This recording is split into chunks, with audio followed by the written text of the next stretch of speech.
warahmatullahi wabarakatuh. Di sini saya Muhammad Iqbal Fikis. Nomor mahasiswa saya 51916111018, Universitas Teknologi Yogyakarta, Fakultas Bisnis dan Humaniora, jurusan Ilmu Hubungan Internasional. Sesuai dengan artikel yang Ibu kasih, saya tertarik dengan orang-orang yang tanpa status kewarganegaraan. Nah, orang-orang tanpa kewarganegaraan ini menurut definisi berada dalam situasi yang rentan karena mereka tidak diakui sebagai warga negara oleh negara manapun. Mereka menghadapi kendala dalam mengakses layanan dasar. Jadi tanpa kewarganegaraan mereka juga tidak dapat mendapatkan pendidikan yang layak, pekerjaan ataupun perawatan kesehatan yang memadai, dan juga mereka dapat mengalami diskriminasi, pelecehan, dan marginalisasi. Meskipun orang tanpa kewarganegaraan belum tentu migran, situasi mereka yang melibatkan kerentanan dan kurangnya hak dapat menyebabkan mereka bermigrasi secara internal atau ke seberang perbatasan, dan seringkali tidak sesuai aturan yang ada, mengingat kendala signifikan yang dapat mereka hadapi dalam mengakses dokumen perjalanan dan jalur migrasi reguler.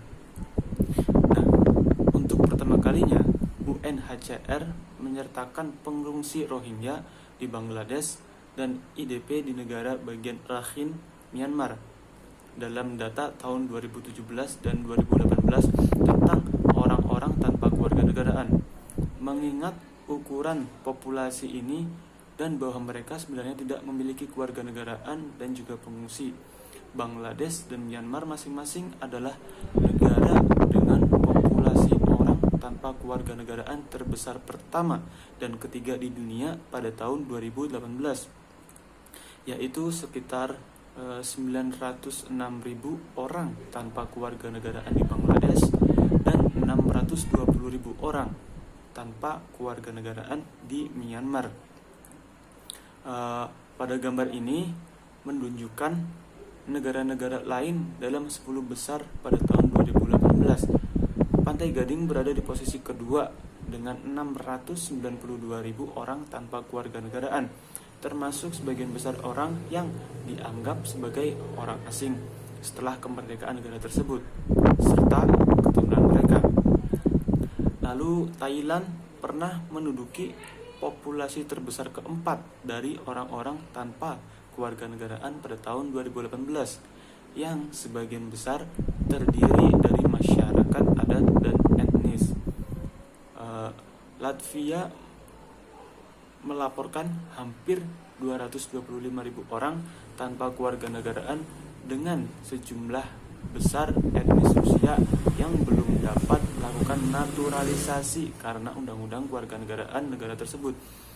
Setelah kemerdekaannya dari Uni Soviet hanya memberikan kewarganegaraan berdasarkan keturunan, lalu disusul oleh Republik Arab Suriah yakni 160.000 orang tanpa kewarganegaraan, lalu Kuwait 92.000 orang, lalu Uzbekistan 80.000 orang, lalu Estonia 78.000 orang, dan Federasi Rusia 76.000 orang tanpa kewarganegaraan.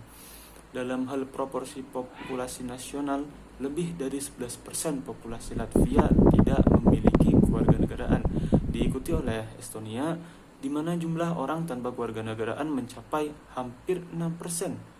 Sayangnya, mengingat kesenjangan data saat ini dan tantangan metodologis, tidak mungkin untuk memberikan tren dari waktu ke waktu baik dari keadaan tanpa kewarganegaraan atau dampak dari upaya saat ini untuk memberantasnya.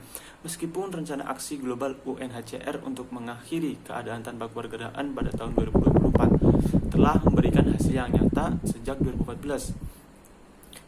Pengurangan keadaan tanpa kewarganegaraan adalah proses yang lambat.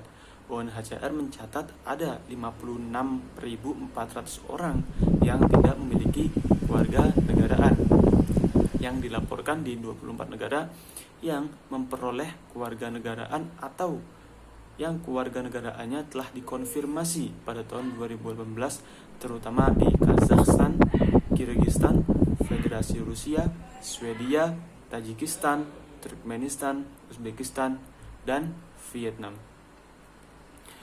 Baik, sekian penjelasan dari saya. Kurang lebihnya saya mohon maaf. Assalamualaikum warahmatullahi wabarakatuh.